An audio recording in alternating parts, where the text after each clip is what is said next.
Bonjour tout le monde. Donc, comme l'a rappelé plus tôt mon président, la Commission des droits reçoit, traite et enquête sur des plaintes pour discrimination depuis maintenant 50 ans. Et dans le cadre du volet 3 du projet Sa vie LGBTQ, qui porte sur l'analyse des politiques publiques, la Commission a proposé d'analyser les plaintes qu'elle a reçues pour discrimination en emploi sur la base de l'orientation sexuelle et de l'identité ou de l'expression de genre sur une période de 30 ans. Et c'est un matériau qui est particulièrement riche parce qu'il permet justement de poser un regard historique sur l'évolution des situations dénoncées. Et je tiens aussi ici à souligner le travail réalisé par la chercheuse Aurélie Lebrun qui m'a précédé à la Commission des droits de la personne en tant que chercheuse, parce que c'est elle qui a réuni toutes les archives nécessaires à la réalisation du projet. Et je tiens aussi à souligner la présence des deux personnes brillantes qui m'accompagnent aujourd'hui parce que c'est, comme le projet Sa vie est un projet aussi qui vise à former la relève en recherche. Je trouvais que c'est une belle occasion que vous les entendiez sur le travail qu'ils ont accompli dans le cadre de ce projet. Mes feuilles glissent.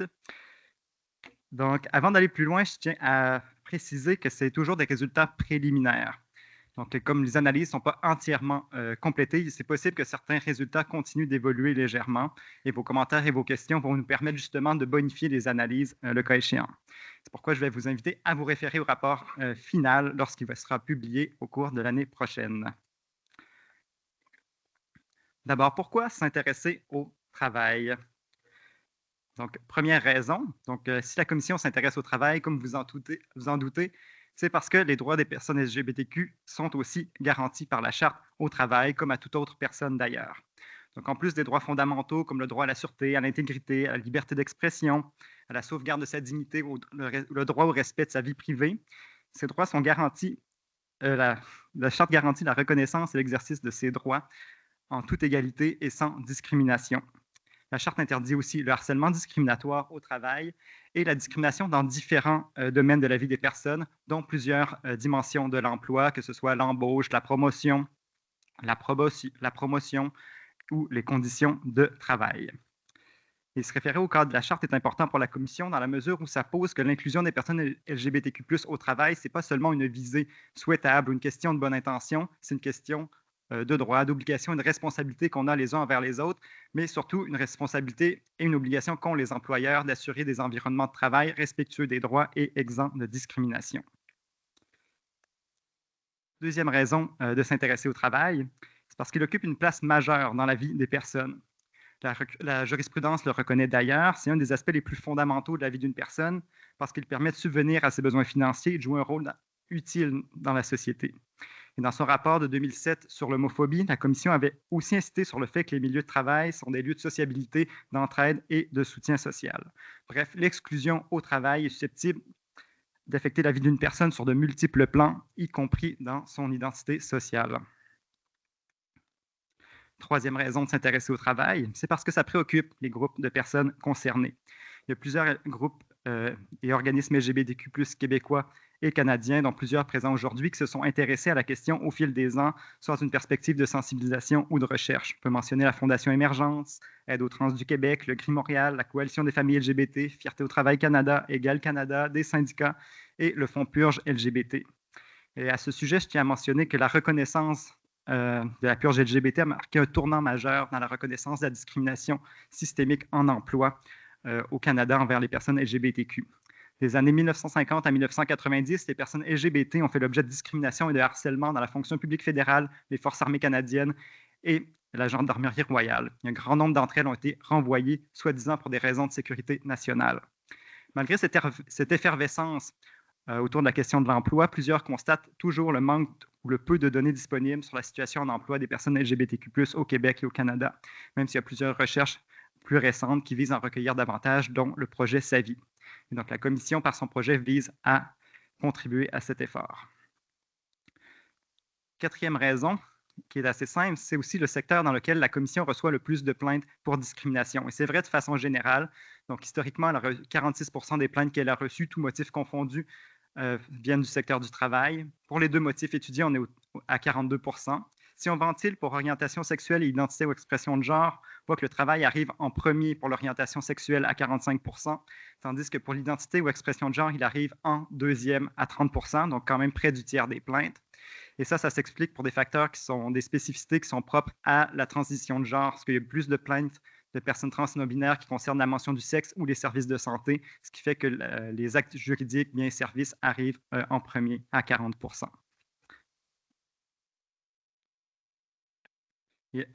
pardon. Un autre élément sur lequel je veux attirer votre attention ici, c'est que tout au long de la présentation, quand on va utiliser identité ou expression de genre, ça concerne toutes les plaintes pour discrimination sur la base de la transidentité. Même si, comme mon président l'a dit plus tôt, ces plaintes-là ont pu être historiquement traitées sous état civil ou sous le motif sexe. Mais pour des raisons de continuité historique, on a utilisé ce motif tout le long de la présentation qui permet quand même de reconnaître qu'on recevait des plaintes pour cette raison depuis beaucoup plus longtemps.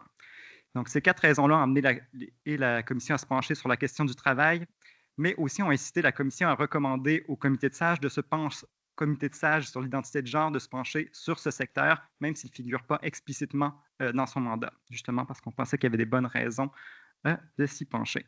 Et je passe maintenant la parole à Emma pour un tour de la revue de littérature. À toi, Emma. OK, bon. Pardon. Donc, je vous propose de faire état des connaissances sur la discrimination en emploi envers les personnes LGBTQ+, qui est le résultat d'une analyse de plus de 70 articles scientifiques et d'une quarantaine de rapports publiés entre 1990 et 2024 au Québec, au Canada et dans des contextes comparables. Le premier constat qui émerge est que les personnes LGBTQ+ continuent d'être désavantagées sur le marché du travail, et ce, à divers degrés, de différentes façons, selon les sous-groupes. Donc, dans les années 1980, une étude ontarienne a révélé qu'à qualification égale, les personnes gays et lesbiennes avaient moins de chances d'être convoquées en entrevue que leurs homologues hétérosexuels. 2 rapports de la Commission des droits, comme on a vu plus tôt, publiés en 1994 et 2007, ont fait état de la discrimination envers les personnes gays et lesbiennes sur le marché du travail au Québec. La publication de 2007 rapportait les résultats d'une étude menée par Lynn Chamberlain, illustrant que 80 des 786 personnes interrogées disaient avoir été témoins de blagues offensantes sur l'homosexualité ou les personnes homosexuelles, et 29 disaient en avoir été la cible. Depuis 2010, des recherches statistiques, dont l'enquête SAVI, exposent l'ampleur des désavantages qui persistent encore à ce jour. À partir du tableau de bord de l'enquête SAVI, on constate que près de 60 des personnes répondantes ont déclaré avoir vécu au moins un obstacle au cours de leur carrière, tel qu'un refus d'embauche, une rétrogradation ou un congédiement injuste. La proportion est encore plus élevée pour les personnes trans et particulièrement pour les femmes trans. Ces différents obstacles contribuent au fait que les personnes LGBTQ+, et surtout les personnes bisexuelles et les personnes trans, se trouvent surreprésentées parmi les groupes affectés par la pauvreté et l'itinérance. La recherche sur l'emploi au Québec et au Canada montre également que les personnes LGBTQ+, peuvent être confrontées à des climats de travail peu acceptants. Par exemple, 65 des personnes ayant répondu à l'enquête SAVI ont rapporté que leur climat de travail est très acceptant pour les personnes LGBTQ+, ce qui suppose alors que 35 ne rapportaient pas une telle situation. On constate également un écart en fonction de l'identité et de la modalité de genre, où le taux de personnes rapportant un climat très acceptant est plus élevé chez les hommes cis, celui des femmes cis et est le plus faible chez les personnes trans et non-binaires. Ainsi, c'est entre un quart jusqu'à la moitié des personnes LGBTQ+ répondantes qui ne travailleraient pas dans un milieu très acceptant. Le troisième constat qui ressort des écrits est que le nombre de genres et de sexualité imprègne et façonne les milieux de travail. Et c'est particulièrement évident dans les milieux à prédominance masculine ou féminine. Par exemple, la rémunération des personnes travaillant en milieu à prédominance féminine tend à être plus faible, notamment parce que le travail réalisé est perçu comme une extension des compétences considérées naturelles, entre guillemets, pour les femmes, que ce soit en matière de soins, d'éducation ou de services à la clientèle. Bien que cette situation se soit améliorée depuis l'adoption de la loi sur l'équité salariale au Québec, les écarts persistent, notamment dans le secteur privé et dans les milieux de travail non syndiqués. Les nombres de genres et de sexualités se manifestent cependant dans tous les milieux de travail et teintent les expériences des personnes LGBTQ+. Comme l'explique Émilie Morin, sociologue et postdoctorante du projet SAVI, les échanges informels au travail sur la vie privée, qui sont banals pour la majorité, représentent des moments où les personnes LGBTQ+, doivent gérer leurs écarts aux attentes hétéro-cis normatives. Bien que ces interactions se déroulent souvent sans problème, Un dévoilement potentiel ainsi que le risque d'une réaction hostile demeure une source de tension importante, expliquant pourquoi les personnes LGBTQ+ adoptent différentes stratégies pour gérer leur identité au travail, dont la dissimulation. Un autre exemple de manifestation des normes de genre au travail est qu'après une transition de genre, certains hommes trans remarquent que leurs compétences et autorités sont davantage reconnues, alors qu'ils devaient auparavant travailler plus fort pour bénéficier du même traitement lorsqu'ils étaient perçus comme femmes. En revanche, ceux dont la transidentité est connue sont par exemple plutôt confrontés à des questions indiscrètes sur leurs organes génitaux et leurs pratiques sexuelles. Finalement, les écrits relèvent un écart salarial entre les groupes de personnes LGBTQ+. Le schéma à l'écran est tiré d'une recherche partenariale de la Société de recherche sociale appliquée, ayant révélé une hiérarchie des revenus en fonction du genre et de l'orientation sexuelle chez les personnes cisgenres, tout en contrôlant l'effet de diverses variables sociodémographiques. Globalement, on constate que les hommes hétérosexuels bénéficient des revenus les plus élevés, suivis des hommes gays, des femmes lesbiennes, des femmes hétérosexuelles et des hommes bisexuels. Les disparités sont finalement les plus importantes pour les femmes bisexuelles. Et quant aux personnes trans, l'enquête de Transpulse Ontario a révélé que le revenu médian des personnes répondantes était de 15 000 par année, alors que 44 avaient au moins un diplôme collégial ou universitaire. Donc, selon cette étude, les personnes trans se retrouveraient ainsi au bas de la pyramide. Ces 4 constats transversaux offrent un aperçu rapide des désavantages auxquels sont toujours confrontés un bon nombre de personnes LGBTQ+ en emploi et peuvent alors guider l'interprétation des données sur les plaintes adressées à la Commission des droits. Et je repasse maintenant la parole à Samuel. Alors, la question de recherche, on l'a déjà évoqué un peu plus tôt. Donc, c'est un projet qui s'intéresse aux expériences et situations qui amènent des personnes à porter plainte à la Commission des droits pour discrimination d'emploi sur la base de l'orientation sexuelle et l'identité ou l'expression de genre. Et ça m'amène à préciser un certain nombre de choses. D'abord, sur quoi porte la recherche? Donc, sur des expériences et situations rapportées dans les plaintes et non sur leur traitement. Deuxièmement, des expériences et situations dénoncées par qui? Donc, des personnes LGBTQ+, qui ont porté plainte pour au moins un de ces 2 motifs de discrimination. Donc, ce n'est pas une recherche sur l'ensemble des personnes LGBTQ+ en emploi, puisque ces personnes peuvent aussi porter plainte pour d'autres motifs interdits de discrimination sans avoir à référer à leur orientation sexuelle ou à leur transidentité. Et parmi ces motifs, on peut mentionner la race, le sexe, etc. Finalement, ce projet découle de la responsabilité de la Commission de mener des recherches sur les droits et libertés et non de sa compétence d'enquête sur des situations alléguées de discrimination. Ce n'est donc pas une analyse de la recevabilité des plaintes analysées, ni encore sur la suffisance de preuves décrites pour conclure à de la discrimination. Et finalement, ce n'est pas une étude sur la fréquence ou la prévalence de la discrimination en emploi dans la société québécoise, parce que généralement, les plaintes sont seulement la pointe de l'iceberg. Mais ces plaintes alertent quand même sur certains types de situations, donnent des indices sur les formes que peuvent prendre la discrimination en emploi ou renseigner sur les situations pour lesquelles les personnes n'arrivent pas à trouver de solution autrement. Et je dois finalement vous préciser que la Commission ne reçoit pas les plaintes de milieu de travail de compétences fédérales, par exemple les banques, les stations télé, la fonction publique fédérale, etc. Et généralement pas les plaintes provenant de milieux syndiqués, sauf petites exceptions. Mais globalement, pas des plaintes de milieux de syndicats en raison de la compétence exclusive des arbitres de grief pour l'interprétation des conventions collectives. Passons maintenant au portrait quantitatif. Alors, que révèlent ces plaintes? Donc ici, on va parler des plaintes qu'a reçues la Commission depuis sa création. Vous demandez peut-être combien ça fait de plaintes. Pour le secteur du travail, pour les 2 motifs confondus, on parle de 760 plaintes. 646 pour l'orientation sexuelle et 114 pour l'identité ou l'expression de genre. Donc, vous voyez des pourcentages qui sont très différents et qui peuvent s'expliquer notamment par la reconnaissance beaucoup plus précoce de l'homophobie et aussi parce que les personnes appartenant aux minorités sexuelles sont statistiquement plus nombreuses que les personnes appartenant aux minorités de genre. Ici, un graphique qui peut paraître un peu complexe, mais je veux seulement attirer votre attention sur une chose. Ici, je vous invite à ne pas regarder l'évolution du nombre de plaintes à long terme, parce que ce nombre de plaintes a pu varier pour différentes raisons que ce serait trop long à expliquer, notamment l'évolution de la compétence d'enquête de la Commission et le processus de traitement des plaintes. Ce que je veux que vous regardiez, par contre, ce sont les 2 courbes. Donc, la courbe en gris qui représente l'évolution du nombre de plaintes pour les 2 motifs étudiés et la courbe pointillée qui représente l'évolution du nombre de plaintes, tous motifs confondus. Et on voit que la trajectoire est relativement similaire, ce qui rend difficile de savoir si les variations de la courbe pour les 2 motifs étudiés s'expliquent par des facteurs propres aux 2 motifs étudiés ou par des facteurs qui ont influencé l'évolution du nombre de plaintes de façon générale. Mais le prochain graphique permet d'y voir un peu plus clair. C'est un graphique où on voit la proportion de plaintes reçues pour les deux motifs étudiés par rapport au volume total reçu sur une année donnée. Donc, premièrement, ce qu'on remarque, c'est que la Commission n'a pas reçu de plainte pour ces deux motifs avant les années 90, probablement parce que la transidentité et l'orientation sexuelle est encore vue comme une affaire strictement privée. Et on se rappelle ce que j'ai dit plus tôt sur la purge LGBT. On était encore à cette époque-là, dans les années 90. Donc, porter plainte, souvent, ça peut vouloir dire un dévoilement. Ensuite, on voit certains pics où les plaintes pour l'orientation sexuelle ont dépassé 3,5 % du volume total de plaintes pour une année donnée.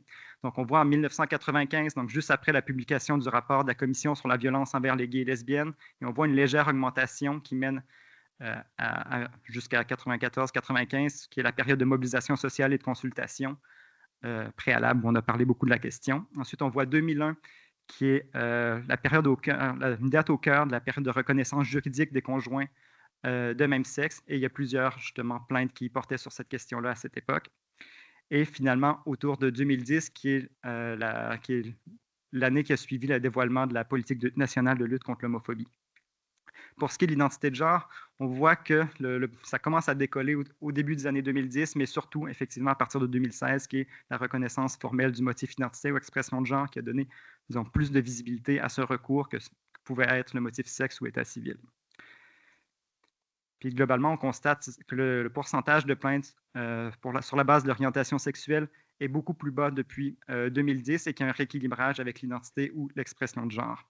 Et on note aussi une légère remontée du pourcentage de plaintes, mais on le voit aussi dans le nombre de plaintes depuis 2019. Donc, c'est léger, mais on voit une tendance. Et c'est aussi des années où on a parlé beaucoup de la question. On peut penser à l'interdiction des thérapies de conversion, projet de loi 2, jugement centre de lutte contre l'oppression des genres.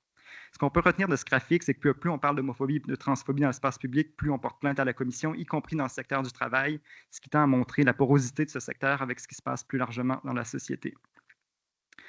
Si on passe au pourcentage de plaintes selon le genre, et ça ici, il faut noter que les données sur le genre ont été seulement collectées de façon systématique depuis 2007, donc pas depuis le début de la création de la Commission.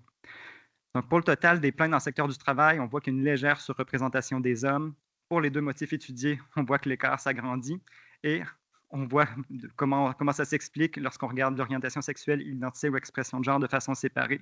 Donc, pour l'orientation sexuelle, on est à 80% d'hommes et autour de 20% de personnes s'identifiant au genre féminin. Et bon, cette surreprésentation peut s'expliquer possiblement par l'invisibilité relative des femmes lesbiennes dans la société, y compris dans les milieux de travail et les mouvements LGBTQ+. Donc, c'est une hypothèse possible. Pour ce qui est de l'identité ou l'expression de genre, on voit le phénomène complètement inverse, où il y a près de 80% des personnes qui s'identifient au genre féminin et beaucoup moins au genre masculin.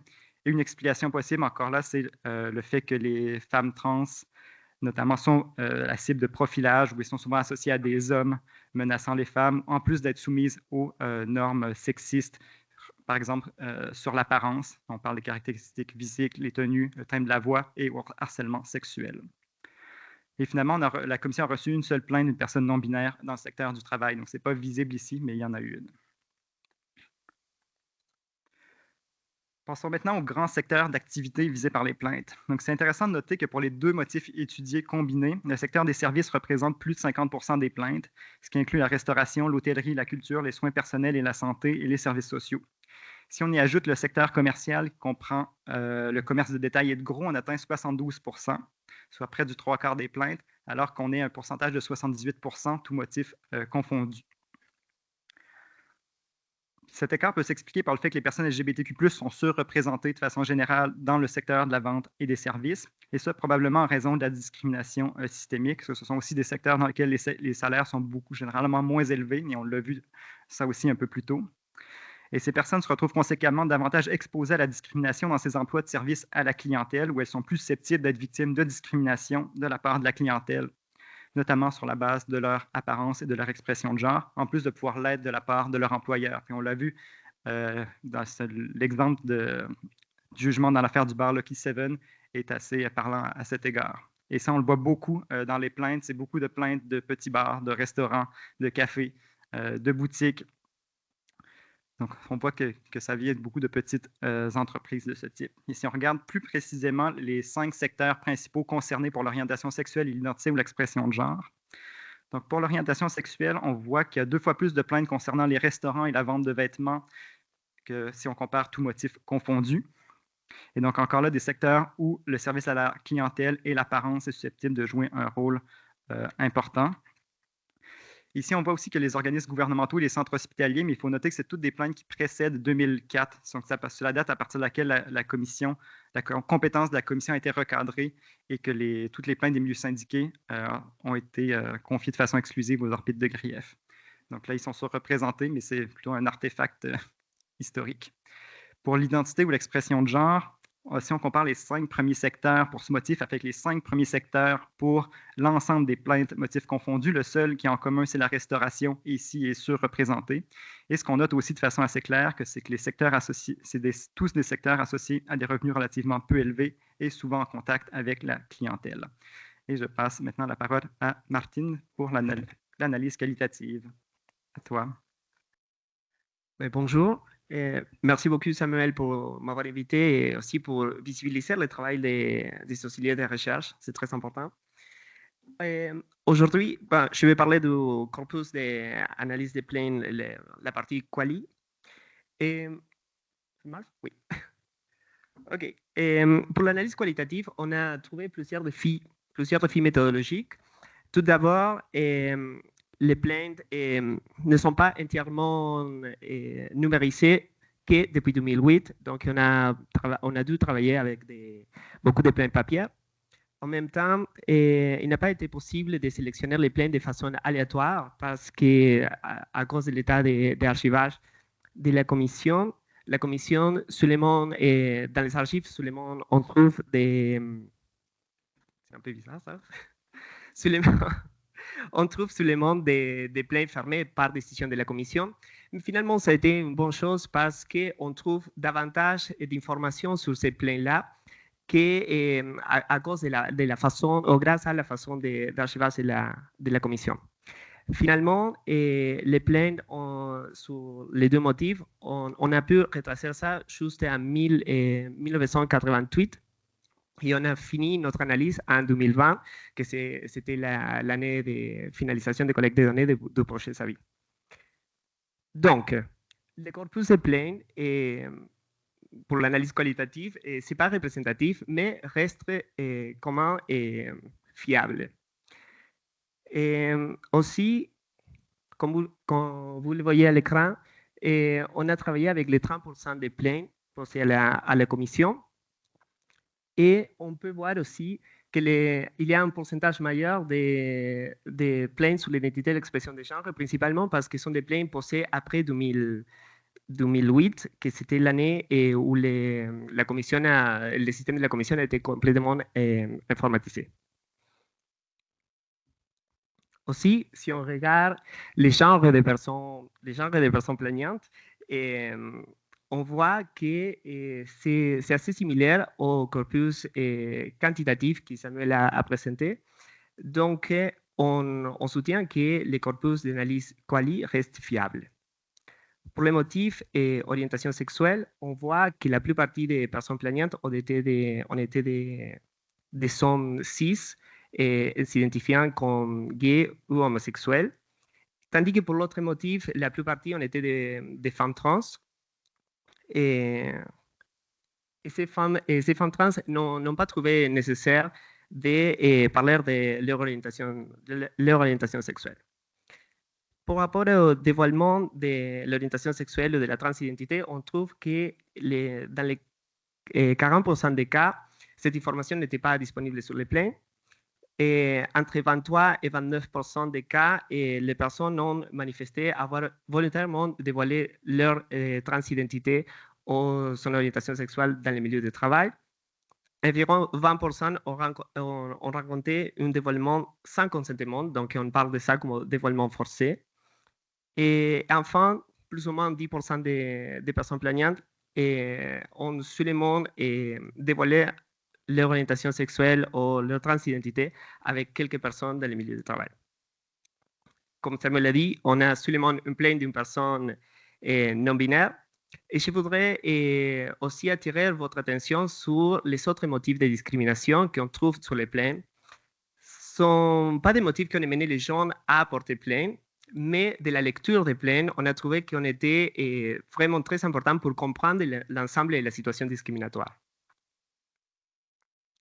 Aussi, nous avons analysé ces plaintes avec une grille d'analyse. C'était une grille de codification qu'on a créée à partir de la littérature et on a fait évoluer à fur et à mesure. J'ai commencé la codification, et puis nous l'avons discuté avec Samuel, et ensuite, lui, il a complété la codification, et comme ça, on est arrivé à avoir comme 2 avis indépendants sur les plaintes. Nous avons utilisé un manuel de codage commun qu'on a construit aussi. Et qu'est-ce qu'on cherchait sur les plaintes? C'était justement les manifestations d'homophobie, transphobie et les effets sur les personnes plaignantes. Comme vous pouvez voir ici, on a mis d'une façon séparée les climats de travail parce qu'après plusieurs discussions, on a trouvé que le climat de travail était au centre d'un genre de boucle entre manifestations et faits, où justement les manifestations et faits, il y avait comme un genre de rétroalimentation entre les deux. Et aussi, finalement, nous avons identifié les rapports entre les situations décrites par les personnes et les droits garantis sur la charte. Et voilà, je pense qu'au niveau de l'analyse qualitative, c'est pas mal tout. On peut revenir sur ça si ça vous intéresse. Et je redonne la parole à Samuel. Merci beaucoup. Alors, je passe maintenant à l'analyse qualitative des plaintes. Et comme on l'a dit, ça ne porte pas sur l'ensemble des plaintes. Donc, je dois vous dire que j'ai cherché pendant longtemps à essayer d'identifier ce qui avait changé dans les plaintes au cours de la période couverte par l'étude. Une de nos hypothèses à ce sujet, c'est que les formes d'homophobie, de transphobie seraient peut-être devenues plus subtiles, moins frontales avec le temps. Or, ce n'est pas du tout évident à la lecture des plaintes. Ça ne veut pas dire que ça n'a pas changé dans l'ensemble de la société, mais dans les plaintes, c'est pas perceptible. Donc, il y a 2 aspects qui semblent néanmoins avoir changé. Donc, le premier, c'est qu'on ne retrouve plus de plaintes pour discrimination explicite dans les politiques et les conditions de travail, c'est-à-dire des cas où ce serait écrit noir sur blanc que certains avantages sont réservés à une catégorie de personnes. Historiquement, ça a été le cas, par exemple, pour les conjoints de même sexe, comme on l'a entendu ce matin. Ça ne veut pas dire que de tels documents n'existent plus, mais la Commission ne reçoit plus de plaintes à ce sujet depuis le début des années 2000. L'autre élément qui a changé, c'est l'émergence des réseaux sociaux qui jouent un rôle notamment dans le dévoilement forcé ou dans le harcèlement dans un certain nombre de plaintes depuis 2001. Par exemple, dans une plainte, une personne va raconter comment l'attitude de ses collègues a changé lorsque ses collègues ont découvert qu'elle avait des amis trans et drague sur ses réseaux sociaux ou lorsqu'elle a vu que cette personne avait aimé certaines vidéos ou pages sur ses réseaux sociaux. Mais ce qui est intéressant de noter, puis c'est un peu anecdotique, mais je trouve intéressant de le noter, c'est que l'arrivée des réseaux sociaux a exacerbé, mais peut-être pas révolutionné, le brouillage entre le milieu de travail et la vie personnelle. Parce qu'à la lecture de certaines plaintes plus anciennes, on voit qu'il y avait des pratiques, par exemple, de visite à domicile pour laisser son numéro de téléphone, des appels à la maison pour voir qui allait répondre, la lecture du courrier personnel des personnes. Donc, c'est intéressant de voir que le harcèlement s'adapte assez bien aux moyens de communication, bien qu'il soit vrai que les réseaux sociaux confèrent une nouvelle portée au dévoilement forcé et au harcèlement discriminatoire. Et globalement, donc, les situations n'ont changé que de façon marginale. Encore là, ça ne veut pas dire que ça n'a pas évolué dans la société en général, mais pour ce qui est des plaintes, ce n'est pas le cas. Donc, une hypothèse qui pourrait être avancée pour expliquer le peu de changements constatés, que les secteurs d'activité concernés dont on a parlé plus tôt sont peut-être plus éloignés des politiques publiques ou que ces politiques y trouvent moins de relais. Donc, parce qu'on parle effectivement de milieux non syndiqués. Et il y a aussi beaucoup de petites entreprises dans lesquelles il n'y a pas de politique ou d'encadrement des ressources humaines. Et aussi probablement donc des entreprises qui ont peu de ressources à consacrer à l'inclusion ou à la formation de façon plus formelle. Comme je le disais, beaucoup de salons de coiffure, sous-traitants, boutiques, petits restaurants, etc. Donc, une constance remarquable. Parmi les manifestations de l'homophobie et de la transphobie, donc c'est définitivement les propos discriminatoires qui reviennent le plus souvent dans les plaintes. Et ça ne veut pas dire que c'est l'élément central dans la plainte ou le seul élément, mais ils apparaissent dans 84% des plaintes analysées. Et parmi ces plaintes, donc c'est les propos stéréotypés qui reviennent le plus à 44%. Donc, on peut être des commentaires sur l'apparence d'une personne, donc par exemple des hommes gays qui seraient trop efféminés. Ça peut être aussi des propos associés à l'homosexualité ou la transidentité, à un problème de santé mentale, ou encore des propos qui vont associer la diversité sexuelle et de genre à une sexualité exacerbée. Viennent ensuite le dénigrement, les insultes, le dévoilement forcé, et seulement en 5e position, les blagues et les moqueries, dans 19% des plaintes. Ce résultat-là est intéressant parce que, comme on l'a vu dans les données du projet Savie, dans les travaux d'Émilie Moran, qui est ici avec nous, c'est un des principaux vecteurs de maintien de l'homophobie et de la transphobie dans les milieux de travail. C'est un des principaux relais. Mais ce n'est pas nécessairement pour cette raison-là que les personnes vont porter plainte en premier. Et c'est intéressant parce qu'on entend souvent dire qu'on ne pourrait plus rire ou faire des blagues ou que les personnes concernées s'offusqueraient trop facilement. C'est important, justement, que ces personnes ne portent pas plainte à la première blague. Même chose pour le mégenrage qui concerne seulement 12% des plaintes. Les personnes concernées ne portent pas plainte parce qu'une personne s'est trompée une fois de pronom, par exemple. Ce sont toujours des cas de mégenrage intentionnel et répété dans ces plaintes. Donc, justement, les personnes concernées semblent endurer beaucoup avant de porter plainte. Il y aura une citation à ce sujet un peu plus tard. Ensuite, concernant les climats de travail, ils sont dénoncés dans 62% des plaintes analysées. Ici, on parle de cas où l'homophobie et la transphobie est répandue de façon générale dans un milieu de travail sans qu'il soit toujours possible d'identifier une personne responsable, ou encore quand le climat est entretenu par une personne en situation d'autorité. Dans 43% de ces plaintes, c'est la tolérance de l'homophobie ou de la transphobie par l'employeur qui est en cause. Puis on peut se dire que si une personne en vient porter plainte à la commission, c'est nécessairement parce qu'il y a peut-être eu une forme de tolérance de la part de l'employeur. Mais ici, ce qui est visé, c'est vraiment des cas où la personne a tenté d'aborder le problème directement avec son employeur sans recevoir une réponse satisfaisante, le plus souvent quand l'employeur minimise le problème ou semble ignorer la personne plaignante. On peut donc penser que des interventions auprès des employeurs pourraient permettre de s'attaquer à plusieurs des situations dénoncées dans les plaintes. Finalement, on découvre à la lecture des plaintes que la résultante la plus fréquente pour la personne plaignante est la perte de son emploi, que ce soit une démission, un refus d'embauche ou un congédiement. Donc, on a affaire à des situations où des conséquences concrètes et matérielles sont relativement majeures pour la personne concernée. Donc, le bilan de tout ça, c'est que les gens ne portent pas plainte pour des raisons frivoles, au contraire. Donc, il ressort des plaintes que l'exercice de plusieurs droits fondamentaux peut potentiellement être compromis en milieu de travail, y compris de façon discriminatoire. Donc, il y a les violences verbales et physiques, les menaces et les gestes agressifs qui pourraient compromettre le droit à la sûreté et à l'intégrité, le musellement des personnes LGBTQ+ au travail ou encore l'interdiction qui leur est faite de parler de leur orientation sexuelle ou de leur transidentité au travail pourrait porter atteinte à leur liberté d'expression. Les insultes, le dénigrement, les rumeurs sont susceptibles de porter atteinte au droit à la sauvegarde de sa dignité et de sa réputation, même si le seuil à atteindre est assez élevé en cette matière. Finalement, le dévoilement de l'orientation sexuelle et de la transidentité d'une personne sans son accord, les commérages et les questions gênantes sur l'intimité pourraient représenter des atteintes au droit au respect de sa vie privée. Et pour rappel, le harcèlement discriminatoire est aussi interdit, ainsi que la discrimination dans l'embauche, la promotion et les conditions de travail notamment. Porter plainte. Je tenais à vous mettre une citation qui présente le processus, le raisonnement qui a amené une personne plaignante à s'adresser à la commission. Puis on voit à quel point ce n'est pas facile de le faire. Elle raconte avoir porté plainte seulement après avoir enduré des propos offensants sur une longue période, entre autres pour ne pas paraître frustrée ou amère. Les personnes plaignantes se remettent d'ailleurs souvent elles-mêmes en question dans leurs plaintes en se demandant si elles sont trop sensibles ou elles ont raison d'exercer ce recours. Donc, on voit que ce n'est pas quelque chose qui est pris à la légère par les personnes plaignantes. Pour terminer, les discriminations alléguées sont souvent très directes et violentes dans les plaintes, mais elles peuvent aussi prendre effectivement des formes diffuses, difficiles à prouver ou à objectiver, notamment parce que l'expérience en cause s'inscrit dans une trajectoire biographique marquée par la discrimination. Donc, l'événement le plus récent qui amène à porter plainte n'est pas toujours le plus grave ou le plus facile à prouver, mais il est important pour la personne concernée en regard d'une vie passée à vivre dans un contexte marqué par la discrimination.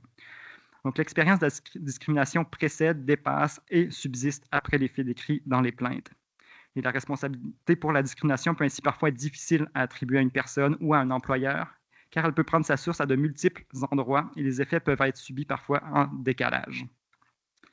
Pour sa raison, la lutte contre l'hétérosexisme doit passer par les plaintes pour discrimination, certes, mais elle doit aussi s'appuyer sur des actions dans différents milieux, parce qu'on voit que les différents milieux sont poreux dans les plaintes, que ce soit le travail, la santé, l'éducation, etc., sur différents moyens, que ce soit des changements législatifs, l'éducation au droit, les recours judiciaires, et à plusieurs échelles, que ce soit les discours politiques et médiatiques, les politiques publiques, les initiatives en milieu de travail, et que ce soit pour s'attaquer à la discrimination directe, indirecte ou systémique. Et sur la base des plaintes, on peut penser, par exemple, que de cibler des actions s'adressant aux employeurs du secteur de la vente et des services et d'accroître la sensibilisation dans ces milieux pourrait notamment aider, notamment sur la question de l'identité de genre. Et finalement, c'est le rôle de la Commission de s'attaquer à travers l'exercice de ces différentes responsabilités à ces différentes formes de discrimination, que ce soit par l'analyse de la conformité des lois et des règlements à la charte, la recherche, les enquêtes, l'éducation et la promotion des droits. Et sur ce, je vous remercie.